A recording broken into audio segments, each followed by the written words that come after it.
2017 was obviously an incredible year for video games. I got to play over 30 of them and still didn't get to all the ones I wanted to play. So instead of a top 10 games of 2017, I just wanted to talk about the ones that drew me in and I loved. Don't get confused. Just because I'm not talking about 10 games doesn't mean this isn't a list video. The order is important. So I won't be doing mini reviews, just gushing about why I like the game. Invisigun Heroes is a multiplayer arena battle game. Unlike other indie games in the space, it has online multiplayer. It has tons of maps to choose from, multiple game modes to play around with, and 9 playable characters with their own unique powers. It's bursting at the seam with content, and it's a blast with friends. It's a shame that more people didn't buy it because it's honestly a great game. I mean, from the great music to the fact that it gets constant updates, it really is a great example of how to support a Kickstarter game, especially one that no one plays anymore. I have a weird relationship with Horizon Zero Dawn. I think as a game, as an open world RPG, Horizon Zero Dawn checks a lot of boxes, and since I recently did a video on this game, we're just gonna quickly skip over this one. So yeah, it's cool. Sublevel Circular is like no other game you have played before. It looks fantastic, great models, great shaders, and lighting, but its gameplay is so weird due to the fact that it kind of doesn't exist. It looks like a text-based conversation game, but it's not really. There are no failure states, there are no implied failure states, there are no puzzles to get stuck on, it's just a straight linear path. As the player, you get to find out about a world, you get to learn about individual stories and connect with people. Or robots. It's weird because there are only a few instances where you can choose to know less about your game's world. Most of it's mandatory. Obviously, this is not your typical video game, if it could be called a video game at all, but I came away from the game very invested in the world and the one decision I got to make at the end of the game.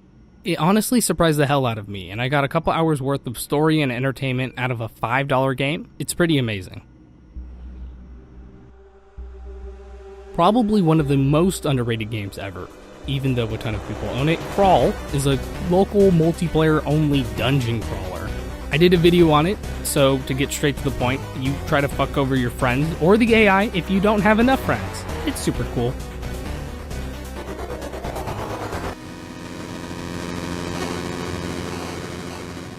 Specter of Torment is another free expansion from the game that keeps on giving. Its redesigned levels and brand new mechanics blew me away. I can't believe that Yacht Club Games continue to create great games for free. It makes me forget that they pushed King of Cards back, but only for a second. My Shovel Knight amiibos have been on pre-order for over a year now. There is only one company that can undoubtedly create masterpieces with each release, their bar for quality and fun passing by everyone else. Nintendo owned the top 2 games of 2017 and solidified their place in modern gaming. Sure, tons of nerds were jerk off to Xenoblade Chronicles, but I want to talk about the real games, the one that sink their hooks in you and drag you into their worlds. Mario Odyssey not only taught me how to spell Odyssey, but it also showed me how good a game could be. This game shares an embarrassment of riches with its player. Wonderfully designed playgrounds meant to be explored top to bottom, some of the best gameplay someone could ask for. Just the amount of variety is ridiculous. A quarter of the stuff in this game would be a full game for another studio. It's like going to the best buffet, always wanting more, and never getting full. I've played a few Mario games before, and while I enjoyed them, none of them have enthralled me as much as this one did. There's just a level of enjoyment I experienced with 100%ing this game that I just don't feel for most other games. Mario Odyssey is just special and something that truly inspired me.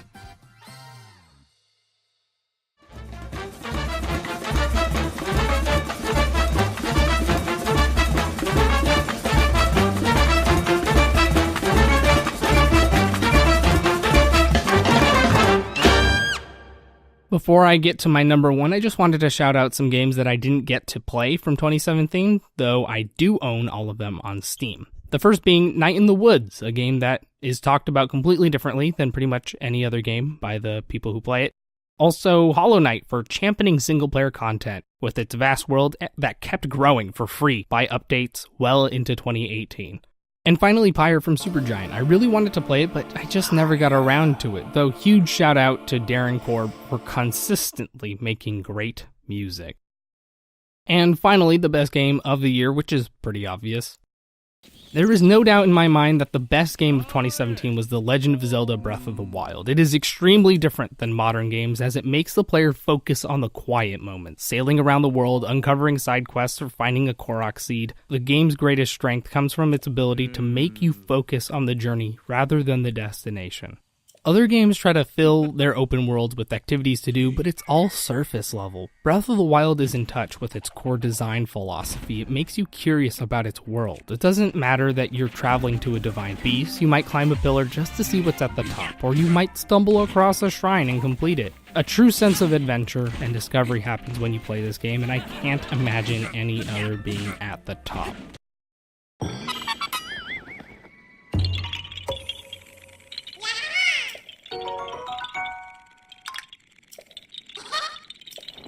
There were some pretty great highs of 2017 and some pretty big lows, but I think everyone will remember the year the Nintendo Switch came out and changed a lot about the industry.